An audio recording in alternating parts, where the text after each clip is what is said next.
with your hosts, Bob Dancer and Richard Munchkin. Bob Dancer is America's premier video poker writer and teacher. He's written 10 books, including Video Poker for the Intelligent Beginner and the best-selling $1 Million Video Poker. He helped develop the computer software Video Poker for Winners, and in 2004, he was inducted into the Video Poker Hall of Fame. Richard Munchkin has been a professional advantage player for over 30 years and is in the Blackjack Hall of Fame. His book, Gambling Wizards, Conversations with the World's Greatest Gamblers, is a testament to the many ways you can succeed at gambling. The goal of the show is that you'll be a more knowledgeable gambler tomorrow than you were yesterday. And now, here are Bob and Richard. Good evening. Welcome to Gambling with an Edge. I'm Bob Dancer. And I'm Richard Munchkin. Our guest tonight is Frank B., who will be talking mainly about throwing dice with an advantage. You'll get more out of the discussion if you have a pair of dice in front of you. So those of you who are listening to this on some sort of a tape delay, maybe it's better if you can stop the tape, go get yourself a pair of dice, and then start over again. We'll be talking to Frank in a few minutes. We've spoken about the Revel promotion at length. For all players who weren't determined to be ineligible, however much you lost in July at machine games, they'll be rebated in 20 equal installments, starting the first week in August, which is this week. If anybody wants to share their experiences about collection of the rebate, whether it's gone smoothly or whatever, please email us at gamblingwithanedge@gmail.com. Inquiring minds want to know. Also, at gamblingwithanedge@gmail.com, we got an email recently that asked about casinos giving away airfare rebates. Someone thought it sounded pretty cool and wanted to know how much he needed to play in order to get in on some of that. This is definitely not a one-size-fits-all formula. Every casino does it a bit differently, and every casino changes its criteria over time. And different people within a casino do it differently than other people in that same casino. So while we can't give you an exact formula, we can provide some broad parameters. All casino rebates, including airfare, are fueled by either your theoretical loss or your actual loss. And by actual loss, we mean what the casinos think you lost. In some ways, there are ways to inflate, in some games, there are ways to inflate this number so the casinos think you lost more than you actually have. In video poker, we used to be able to do this by card pulling. That loophole has pretty well been closed. But some players have found ways to overstate their losses in other games. We're not going to provide you a blueprint on how to do this, but if you think long and hard enough, you just might be able to come up with some ways on your own. Once a casino has your loss figure, either theoretical or actual, depending on which ones they use, they're only going to give you a rebate on a certain percentage of that. Maybe 10%, 20%, 30%, something like that, depending on what jurisdiction you're in. The casino is, after all, attempting to make a profit, and so they're not going to give away all their profits. This rebate to the player has to cover all of the player goodies. If you've earned a total of $1,000 in rebates, but you're staying in a suite that bills $500 a night and you eat at comp meals at the best restaurants, there's no money to pay for the airfare. If you've earned the same $1,000 rebates, but you stay in a standard room and eat in a coffee shop or buffet, there might be quite a bit of room for the airfare. Generally speaking, the host gives you the airfare. Each casino has some guideline rules, but individual hosts have wide leeway. Therefore, your personal relationship with a host matters a lot when it comes to the rebates. The care and feeding of hosts is an art. It pays to cultivate those relationships. Now, there are people who could sell ice cubes to Eskimos. Those people can get all kinds of airfare reimbursements because they're just good at these things. There are some people around whom prostitutes play hard to get. Those people are going to pay for their own airfare. There's this negotiation that has to go on, and some people are better than others. You generally have to ask in order to get. If you don't ask, you don't get. If you do ask, well, maybe. If you've had an extra big loss, now's the time to ask for a lot more than you usually do. Hosts are sympathetic to big losses and to try to ease your pain if they can. They want you to come back and have another big loss. So then you ask for airfare reimbursement. If you've had an extra big win, don't press if the host tells you that that's a problem, because some casinos have rules saying you have to lose this time in order to get airfare reimbursement. If you play 3 or 4 casinos the same trip, most players have no problem with asking for the same airfare rebate at each of the casinos. Now, a casino itself might say, this is unfair. You only flew once. Why should you collect 4 times? And the players would say, well, if I earned the rebate 4 times, I should get it 4 times. Most of us can see both sides of that argument. But advantage players, if they're entitled to the rebate, they go for it. Do you have anything to add to this, Richard? Yeah, I would say it's a lot more than just asking. The people who are really willing to grind and whine and just not take no for an answer are going to do a lot better than the people who, if the host says, no, I can't do it, they go, okay, and walk away. The other thing is, not all hosts are created equal.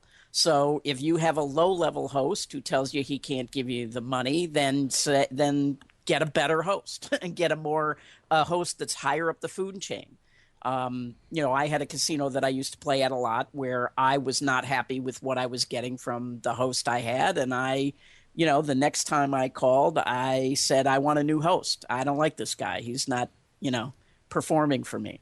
So don't be afraid to do that. The other thing is, airfare and other cash comps have just really gone way downhill since the big recession. Back in 2007, if you had at least a $10,000 loss, you might be able to get 7% of your loss in airfare reimbursement. Now a lot of them won't comp airfare at all with under a $20,000 loss. Some of them, as you say, will just say you have to lose. If you had a winning trip, it doesn't matter what your Theo was. They wanted at least a $250 average bet. But it's gone down to where sometimes it's as low as 3% of your loss. Now, if you're a player who gets up into the $100,000 range, now you're going to get your airfare no matter what. And in fact, you'll probably get show-up money. So again, it's all part of the negotiation, and the more you grind on them, the more they'll give you. And as far as collecting at 3 or 4 different places, part of my pitch to them was, hey, I didn't use a penny in comps. I didn't use a room. I didn't have a meal, nothing. It cost you nothing. And I had this big loss here. So, and they'd say, well, I know you're getting your airfare over at whatever casino I told them I was staying. But still, if I argued and grinded them and whined about it like a big loser, I would usually get it. So, yeah, that's the story there. Frank, you have anything to add to that? Hi, Bob. Hi, Richard. On the airfare, I don't do a whole lot of that, so I don't have a whole lot to add there. But I did hear some things on the Rebel thing, if you want to touch on that. Go for it. Okay. I don't know what you anticipated, Bob, but I'm hearing that the coupons that show up, everybody got 20 of them, at 500 or more, they differ from the ones below 500 in that you have to go and get a host to sign off on it and then load it up for you. Wow. That's something I know a lot of guys were hoping was not going to be the case. Well, yeah, some people were hoping to right. cash in on their spouse's coupon as well, and their right. neighbors, and their blah, blah. And, the other thing that I heard is that, and this is just from a couple guys, and they played it on the square. They didn't try to inflate or anything. They got the amount wrong. They got the amount of the loss wrong. By a significant amount? Yes. In their favor or against them? Well, one in one direction and one in the other. Yeah. In other words, one guy won, and he's getting coupons. So this is presumably an error in their software or something, a glitch. It doesn't. If don't it's know. in both intentionally, it does not sound like it's intentionally the casino's trying to screw the players. It sounds like some kind of mistake. Well, and traditionally, the casinos have always been really horrible at keeping track of wins and losses. So, I mean, this doesn't surprise me at all. All right. Good. All right. Thanks for the feedback. There was an interesting case involving cheating players at the Mohegan Sun concerning baccarat. The players paid the dealers to press their thumbs into 7s, 8s, and 9s when they came across them. This is a little bit similar to the Phil Ivey case. The next time through the deck, if the players spotted that the first card was going to be one of these cards with the pressing marks on it, the players bet big. The players won several $100,000 and were eventually arrested for cheating. The dealers testified at the trial and were given immunity to testify at the trial, and the players were basically caught red-handed. Here's the twist. In Connecticut, it's illegal to mark cards, but it's not illegal to play in a game where somebody else has marked the cards. Since the dealers had immunity, if they testified, they were fine, and the seemingly guilty players were legally not guilty due to the technicality of the law. So the players got off scot-free, except they were banned from playing at the casino, which is a relatively small price to pay. I see this as over-the-line behavior on the players' part. How do you see it, Richard?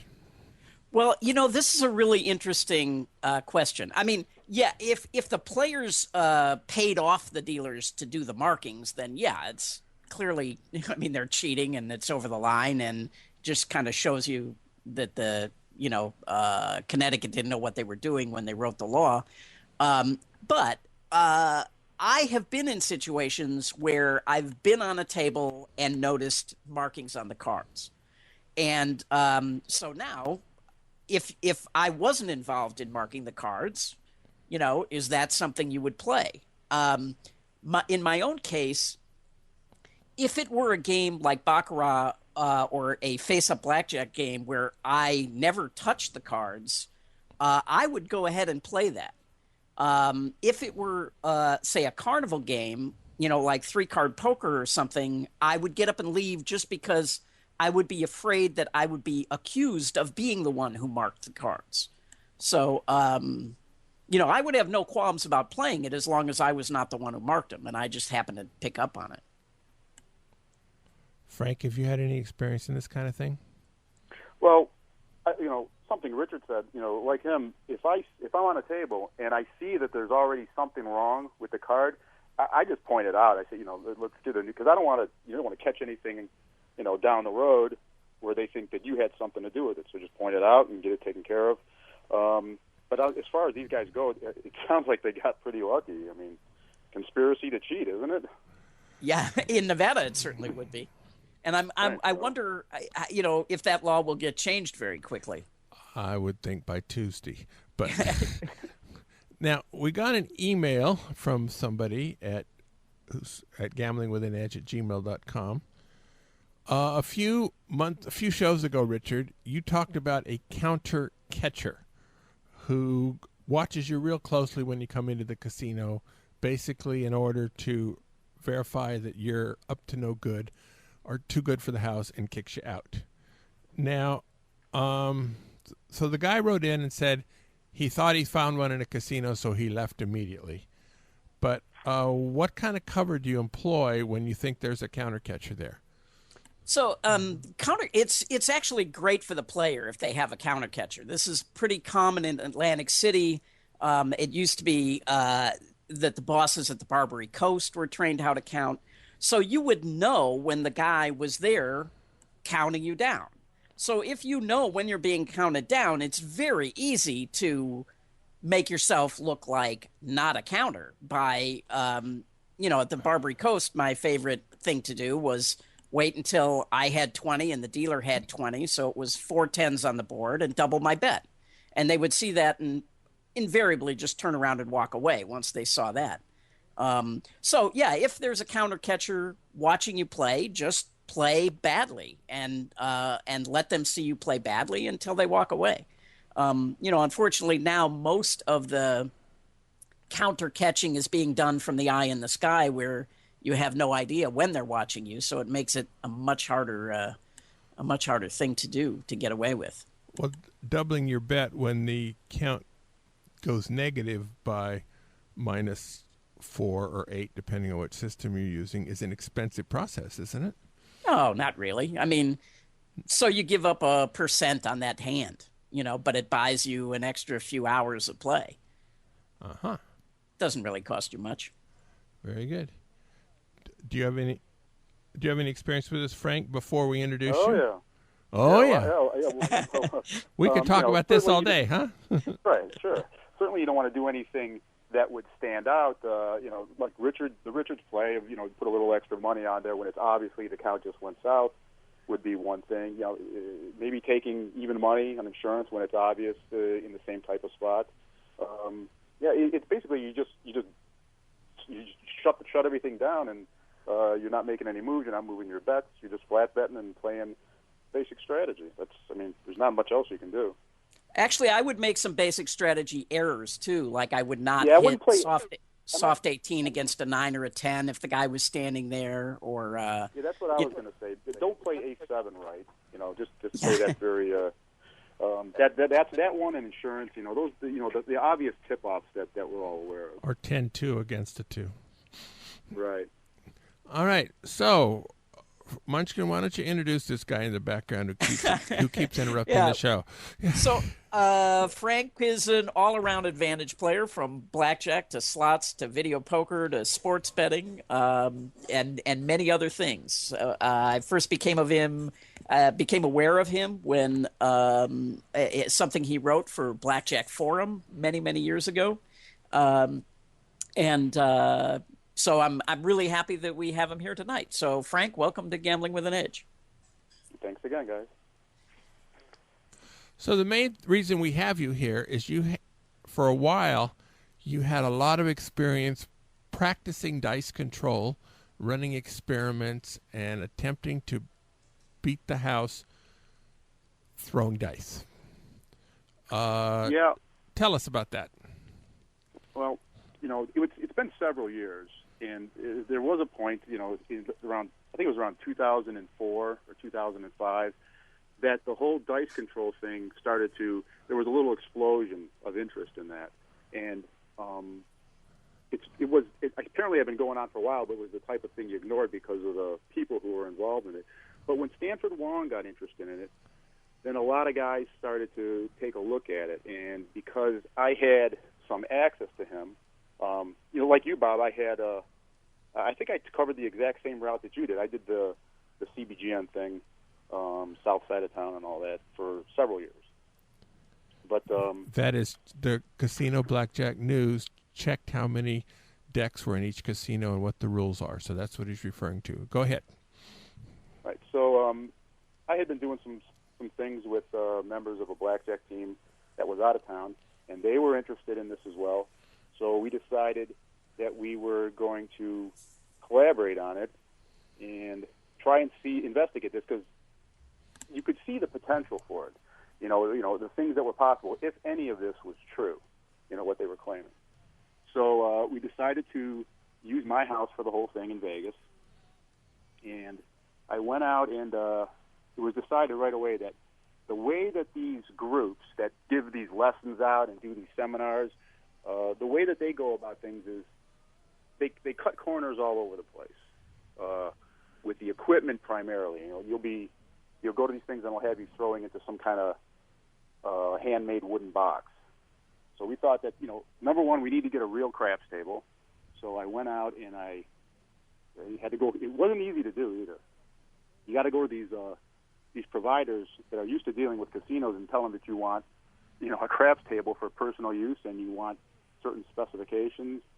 And I had a friend who knew one of the guys that was supplying the Wynn, and they were in the process of making about, 12 or 15 tables for the Wynn. And I got in there and talked to him, And I said, well, just make me one just like the Win, because he had, the Win were using 12-foot tables. And table size I thought was going to be real important, because we wanted to do our practice from the same distance and only from one distance. So the fluctuation in table size ranges from, I think you see outside of little tubs, they start at about 10 feet, and I think there's 11s, and then 12 is the overwhelming majority of tables in town. Over 50% of the tables are 12 foot, and there are some 14s. So we had a 12-foot table built, and it took some time. And while that was going on, we decided we definitely needed a program. So we had a guy who was good with that stuff. He wrote a tracking program for our throws that we were going to be training, and that took a while as well. And in the interim, we just tried to gather up as much information as possible from what was out there, which were these groups like Scobletti and them. Scobletti has a Golden Touch school. Yeah, which I hear he just retired or something from that. Okay. There's a handful of them out there.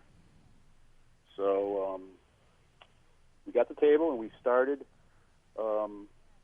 training. We had the program written and we started recording rolls. And a few things had to be, just logically, we decided that there was, for left-handed players and for right-handed players, there was one specific position at the table you should be standing and none other. So if you're right-handed, you're going to stand just to the left of the stickman, and vice versa. If you're left-handed, you stand just right to of the stickman. And so all our throws are going to be from that distance, and we just started recording. So this is, are you throwing backhanded, so to speak, across the stickman's body? If you're leaning over the table, your right hand is like right next to the left arm of the dealer, and you're grabbing the dice and you're just, you're throwing them towards the wall. So it's not bad. That would have been the other thing. If you'd have stood on the other side of the dealer, you had to sort of twist your body and contort it to make that throw. And also, your arm, when you throw, it's going to sort of go right in front of the stickman, and it's the shortest distance possible to throw the dice on the table. So basically, any other place you stand, you're throwing it a longer distance. So your hip is basically touching the table when you throw. Yeah. You're funny. Your waist. Yeah, you're leaning over. Good. All right. You're square. You're square. Yeah, that's counterintuitive to me, because I would have thought if you were right-handed and you stood to the right of the stickman and stood perpendicular to the table and put your right side against the table, your arm would be kind of swinging in a natural arc, as opposed to kind of sidearm if you're... Yeah, well, it really isn't the case, because when you stand to the right for a right-hander, you have to do a kind of a body twist, and you're all stretched out and everything. You think about it with your hands. When your hands are down at your sides and they're laying there, which way if you just extend your arm out, it's a natural throw. All you got to do is lean over and make that throw. So we were pretty convinced that was the way to go. All right, let's move on. The ideal setup would have been have a lefty and a righty on the same table. So accumulating all these rolls, we start to examine the data, and we start to see some results. Along the way, you're always tinkering with your throw, so you're never quite sure if you've sort of morphed out of something and into something else. So it was important to get as consistent as quickly as possible with your throw, and then just accumulate data so you can look at it, because that was the only way we were going to know if anything was going on. You can't take it, any of this stuff on faith, and we put in a lot of hours and kept up a pretty good pace. I mean, we're talking a couple months before we actually ever went into the casino to throw. So how many hours a day would you practice? I mean, how many throws a day, or? Well, you can get off, after every throw, you got to click in the result. And we were getting off about 100 throws an hour. And at first, we were overdoing it. We were going like 4 hours a day with throws. And it really, it sounds ridiculous, but we started to develop certain what do they call, repetitive stress injuries. You know, you had problems with your feet, you had problems with your elbow, your thumb. So we had to back off a little, but we ended up about 2 hours a day for a good stretch. Huh. So the data, when it finally started to accumulate to where it was a significant amount, the sample was something you could look at and attach standard deviations to it, we started to notice, the SRR did go up. And if nobody knows if people don't understand what the SRR is, a random SRR, which stands for 7 to rolls ratio, is 6.0. In other words, you throw the dice, every sixth throw you're going to throw a 7. So that was one statistic that was kept. That was rising, and as the program was refined and new columns were added to keep track of different things and calculate things out, we started to notice that certain combinations were coming up a little more frequently than they should.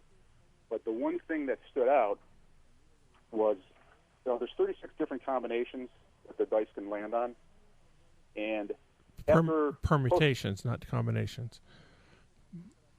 Right.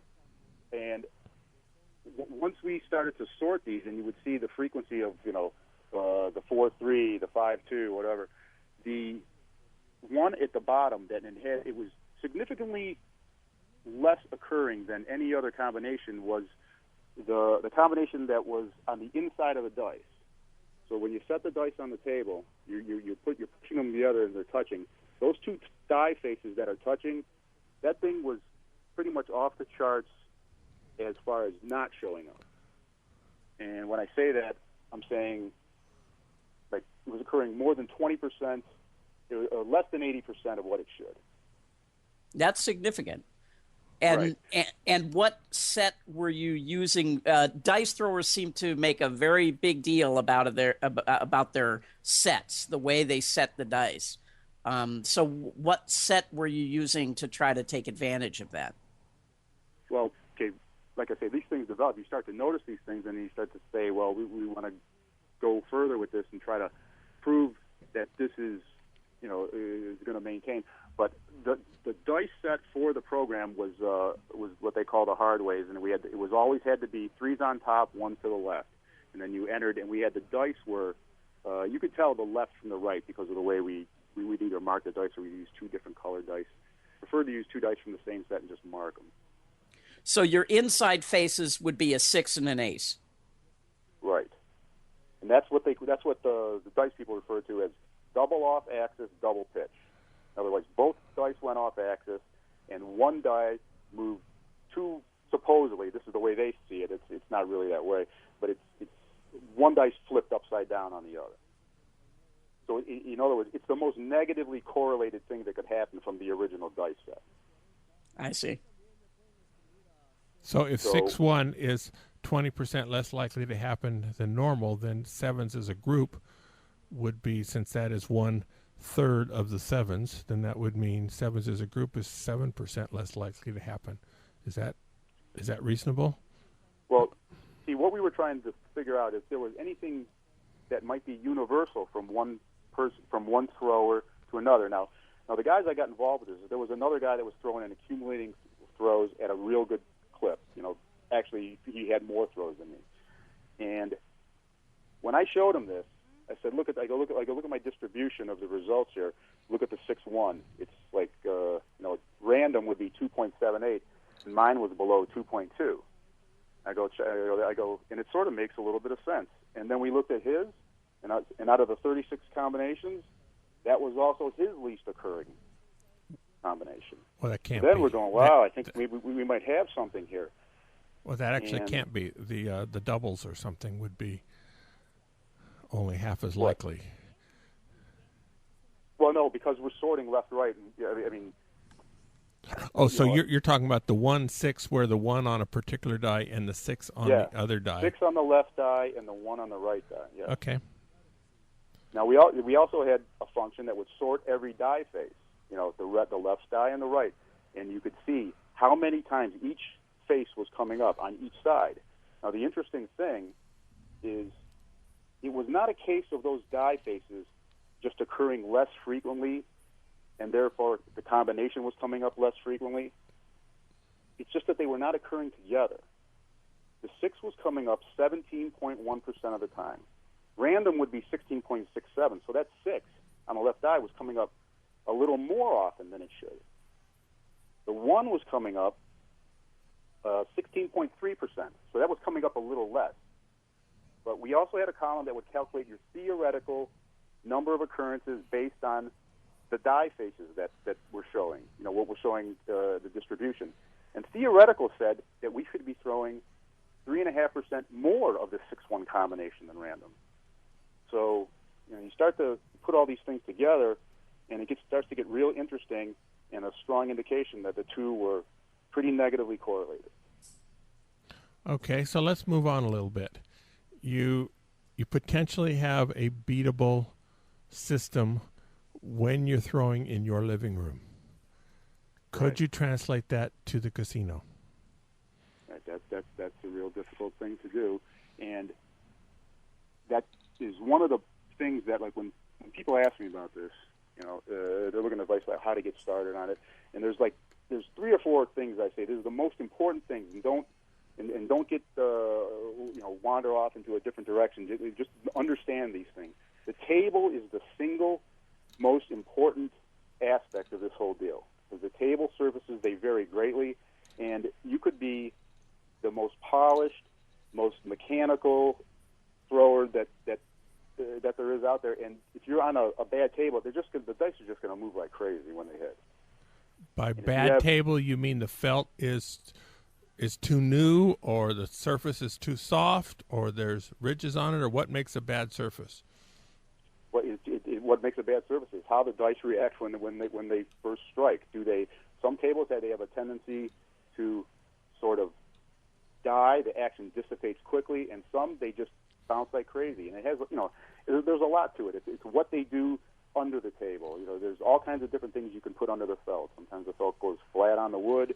Sometimes they put some kind of slate under there. They'll put newspaper under there. The Wynn, when they put their tables in, they put some type of carpet foam under there, and you could bounce the dice off the table every time. The table surfaces varied greatly, and part of the deal eventually was to figure out where the good tables were and just play those, because it's all about minimizing the action after first strike. And what percentage of tables were actually good in your mind? What percentage of tables was actually playable? Well, I think it would probably be 20-25%. We never got. We just had a list of tables that this place has good tables, and in some cases it was the place had mediocre tables, but they had one superstar table or something like that. You just had to go, and we had developed different ways to go in there and test the table. We had different counts. You go in there and you just have to hit your mark and see how they react and start. I understand that we're getting bogged down in minutia here, and I don't want to further that by telling you about all these little systems we had for testing the table. But suffice to say that we had a way of going in there, and in about 50 throws, we could tell we had a way to rate that table and comparing it to the control table that was in my house. Okay, so you had about 20 to 25% of the tables in town were playable. That's a lot of tables. Yeah, probably around 20%. Yeah. So that's a lot of tables. Yeah. So the money just rolled in. No, the money didn't just roll in.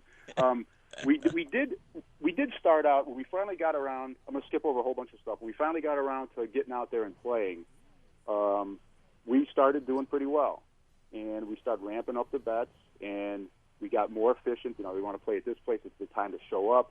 You show up right away. You tell them to put a bigger sign on there. You keep everybody off, because if you can imagine, if you got a table with 10 people at it, and you get to shoot once every, you got to wait for the other 9 people to shoot. That's not a good situation. Right. Plus, their chips get in the way of your throw. Well, that we had a blocker. We would have a blocker down at the landing area, and it was his job to make sure that a bunch of chips weren't in the way. And generally, the target zone was beyond that pass line. But you want somebody random standing there and doing who knows what behind the pass line. In other words, you can't bet. You don't want them putting odds down and things like that. So different things were learned along the way. Like there's two different sizes of dice. Didn't know that when we started out, but obviously the bigger ones are better. When the casinos discovered that you were winning and keep coming back, how did they react to the situation? What did they do to change the conditions or something?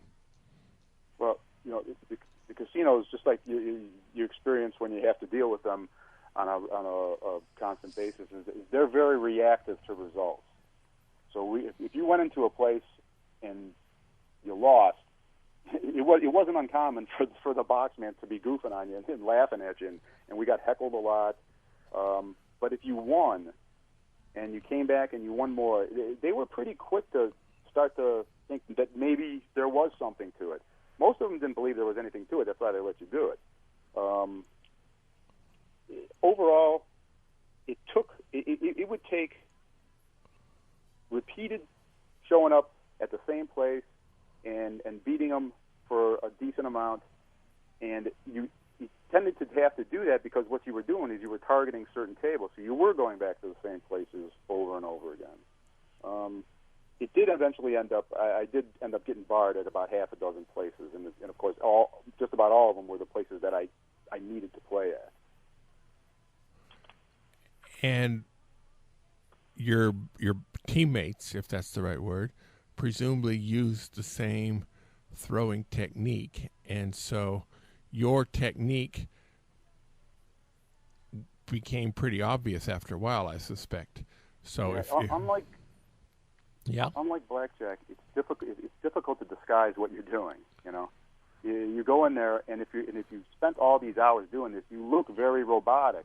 And if you start getting results, it can be pretty intimidating. They're like, look at this guy. He's coming in here. He looks polished. He looks like he's been doing this for a while, and he's winning. And like I said, they were very reactive to that at certain places. Some places it really pained them to have to tell you. They were puzzled that they had to tell you that you can't throw dice here anymore. Because I think going in, they almost universally thought that these guys that are showing up doing this, we don't have to worry about them. They're great for business. When you throw, do your dice hit the wall? Okay, yeah, that was a big difference in the opinion of as far as Stanford and I, the target area. Most of the guys, just about all of them, they advocate and they teach, because that's their business. They're teaching people how to do this, that the first strike occurs 6 to 10 inches from the wall. Now, Richard has seen the same video that I saw about halfway through this project of the dice super slow-mo down. And I'll be honest, if I had seen that before I got started with this, I probably wouldn't even have attempted it, because it looks like the dice are in a blender. So my throw actually is, the target zone is 1 to 3 inches from the wall. And the reason for that is, if you're on the right table, which has a dead surface, when it gets down there, it tends to die. It doesn't necessarily always hit the wall. Now, when you're going for that target zone of 6 to 10 inches away, often you come up short of the wall, and you're going to get warned. And you're going to get warned repeatedly. But listen, you're not hitting the wall, and you're not trying to hit the wall. And, the worst thing that can happen is when they start threatening you, if you miss the wall again, we're going to call a no-throw. And you can't have that. You can't have them free-rolling you like that, because I guarantee you, if you miss the wall and you 7 out, that's not the no-throw. It's when you make your point, or they're going to lose some money. So as soon as somebody said that to me and I thought they were serious, I would stop throwing, because you just can't let them free-roll you like that. But that's part of the reason that 6 to 10 inch distance. And the other reason that they tell you 6 to 10 inches, and this is just my opinion of the people that I encountered that were teaching this, was that that's an easy throw to make. And it's not difficult to do that. You can pull some guy that's in town for 3 weeks. He signed up for your seminar, and in an hour you can have him hitting that mark. Try hitting 1 to 3 inches from the wall without hitting the wall. That's not an easy shot. And Right. You know, the 6 to 10 inch thing, I never agree with it because, I mean, the dice, as soon as the dice strike 8 inches from the wall, then they go into that chaotic state for the rest of the time. You hit 2 inches from the wall, they immediately encounter, hopefully, the underside of the bottom row of diamonds, and they just seem to come to rest a lot faster with that method. And I know most of the guys out there throwing don't like that, but I think that has more to do that they can't make that shot the same way they can make that 6 to 10 inch shot. So is your overall conclusion that it's not worth it to spend the time getting good at this? Because because you won't get that profitable, and then they'll kick you out if you are? Is that your conclusion? It's a difficult thing to execute, and the setup. So listen, I'm a full-time sports bettor.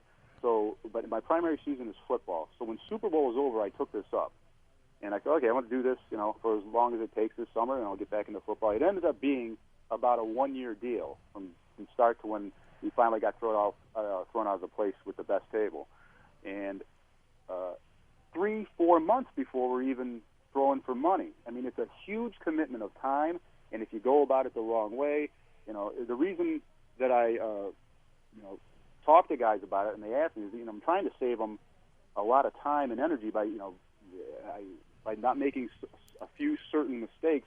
One of them being the equipment. Don't cut corners with that.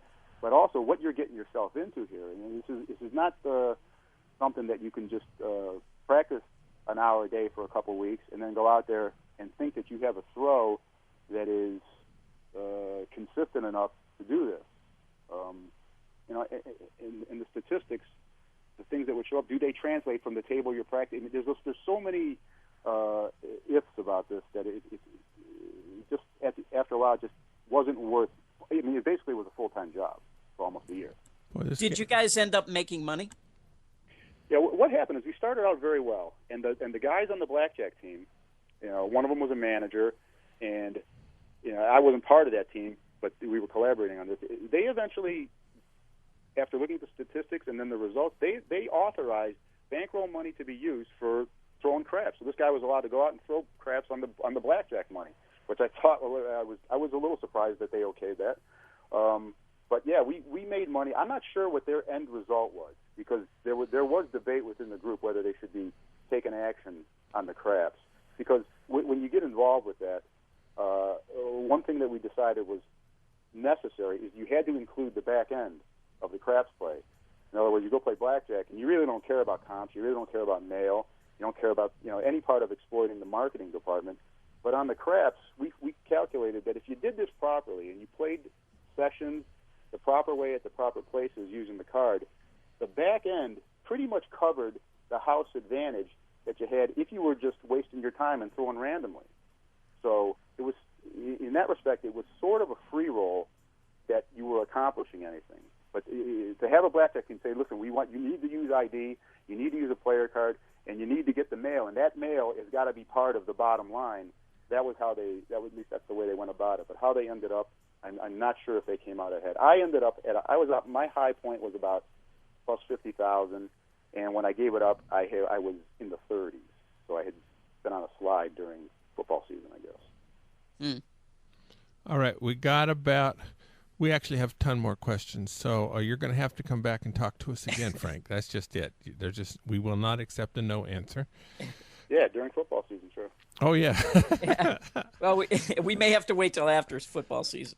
But if we have time, one of the things that we pride ourselves on is talking about ways to beat all different games in the casino. So, could you tell us about beating the Big Six? In a 2-minute version.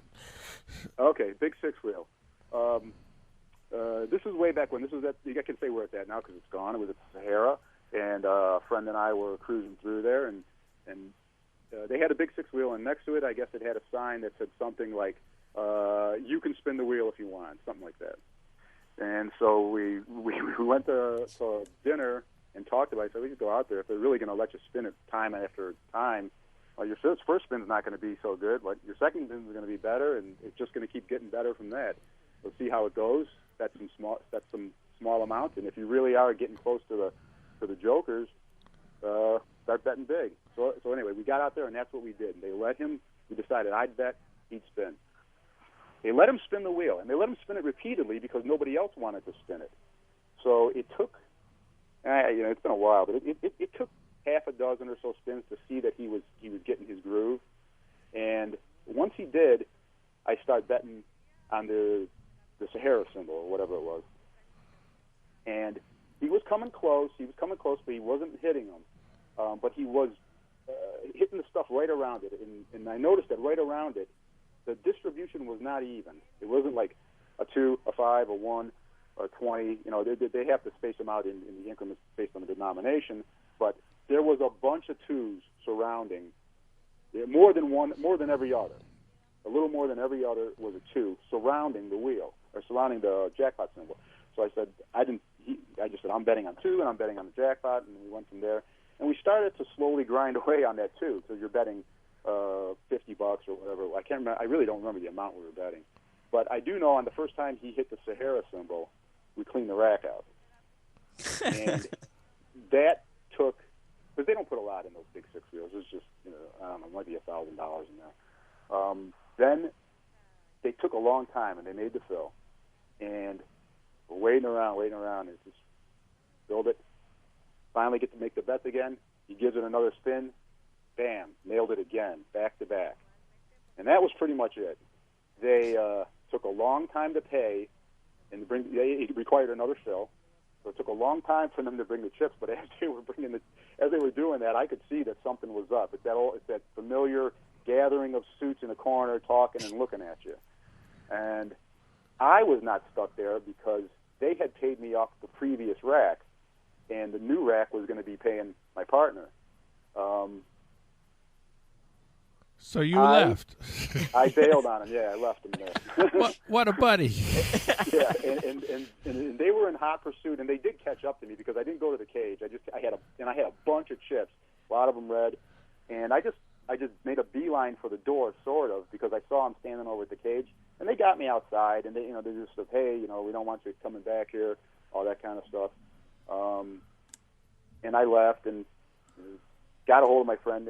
He got the same business, when he finally got paid. And if there's enough time, there's a second part to that, because about 2 years later, downtown, Binion's had a promotion where you would play machines, you would get drawing tickets, and if you got pulled, you got to spin this wheel that had some good stuff on it, and the top prize was a car. Now, we were playing this and accumulating tickets and putting them in the drawing for the weekly drawing, and in the middle of the night, though, Binion's was kind of loose with everything they did in the casino, and they would just park this wheel up against the wall, like, where the Mick wall used to be. So you could practice. And, yeah, so in the middle of the night, we would go in there and we were just practicing. Sometimes we were betting each other. I bet, how many shots to hit the joker, that kind of thing. But we were developing. I knew exactly where I wanted the joker positioned for my spin, because the only minimum requirement is that the thing made one revolution. So drawing night comes around, and I think they're picking 5 names, and they pull me, and comes time for me to spin. And I know that if I line up the joker at 3 o'clock, which is basically 1 1/4 revolutions, that was sort of my sweet spot. And they let me mess with the wheel, position the joker over at 3 o'clock, or the car. In this case, they had taken a big 6 wheel and overlaid the prizes, so this is where the car was. And I gave it a spin, and I nailed it dead on for the car. And it's probably only really occurred to us to practice that is because of what happened over at the Sahara. So that was part 2 of that. That's interesting. All right. Thank you, Frank B. We're going to have you on again, maybe not till after football season, or maybe before football season, but something soon. Sooner better than later. Let's talk about our sponsors. The South Point has more than 10,000 games, returning more than 99%. That's more than anybody else. They have daily drawings for $25,000 at 8:10 p.m. in the Grandview Lounge. There's one prize of $10,000 and 15 prizes of $1,000 each. If you get called first and you're there within 4 minutes, you get the $10,000. Otherwise, you get demoted to $1,000 and somebody else is called. I did not check last night, but in the first 6 nights, all 6 first name calls were there. So people are hanging around for this drawing. If you get on the 1,000, you have 24 hours to pick it up. To earn tickets, it's 1 day only worth of tickets, maximum 1,000 at $1 coin in per ticket. So if you can play $1,000 coin in, you can have as many tickets as anybody else. Free video poker classes will begin Tuesday, September 10th at noon in the showroom. At the Palms, their drawings 8 p.m. Fridays and Saturdays with a theme of $120,000 big deal. The first 5 winners win between $500 and $5,000, depending on which envelope they pick. Winners 6 through 10 receive $500. There is a buyout possibility. If you get called in the top 5, you may take $650 guaranteed instead of between $500 and $5,000. I don't think anybody has taken the guarantee so far. If they made it $800 guarantee, it'd still be a good bet to pass the guarantee and go for the $5,000.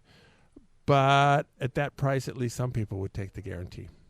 On Fridays and Saturdays between 8 p.m. and midnight, you receive 5 times drawing tickets. The PEW Play, Earn, and Win on Monday and Wednesday, Friday of the first half of the month, which ends next Wednesday, are for the theme of automobile. The first prize is Chevron cards. You can get them for $100, $50, $25, basically at a 0.25% rate. So if you consider Chevron gas cars to be the same as cash, you're getting double points up to $68,000 3 times a week. What you play on Monday goes over until Wednesday next week. On Friday, it's a new theme. It's the theme of pigskin. Everything's football related, and so it starts all over again. The top prize there is a $100 Albertsons gift card. Videopoker.com, the daily contest for the next several days. Tomorrow, August 9th, Super Times Pay. Saturday, August 10th, Spin Poker. Sunday, August 11th, 50 play with Super Times Pay. These daily contests have a modest $50 first prize, plus an entry in the Tournament of Champions. Once a day for the last 7 or 8 days in the month, once a month for the last 7 or 8 days, they have tournaments with a $500 first prize. These are a good way to experience these games and practice your skills before you actually go and play them in the casino. They do have an email form at videopoker.com. I participate in it. Next week, our guest is sports handicapper Jason Bean. We'll be talking about futures bets on the NFL football. So we have about 30 seconds to go. So, Munchkin, you're not going to be here next week. So Michael Shackelford is also going to be out of town. So I think it might be me and Jason all by ourselves. But if anybody has good questions for a sports handicapper, please send an email to gamblingwithanedge@gmail.com. Frank B., thank you very much. This is fun. I got lots of video poker questions for you because I know you do that too. Oh, yeah. So good night, Richard. Good night, Frank. Go hit lots of royal flushes, everybody. Good night. Good night. You've been listening to Gambling with an Edge with your hosts Bob Dancer and Richard Munchkin. Subscribe to the show in iTunes, and episodes will be delivered to you automatically every week. Archived versions of past shows may be found at bobdancer.com and richardmunchkin.com. We welcome emails at gamblingwithanedge@gmail.com. Bob Dancer and Richard Munchkin are both available on Facebook and welcome your questions. The sponsors for the show are the South Point Hotel, Casino and Spa, the M Resort, the Palms Casino Resort, and the website videopoker.com. Join us again next week for another Gambling with an Edge.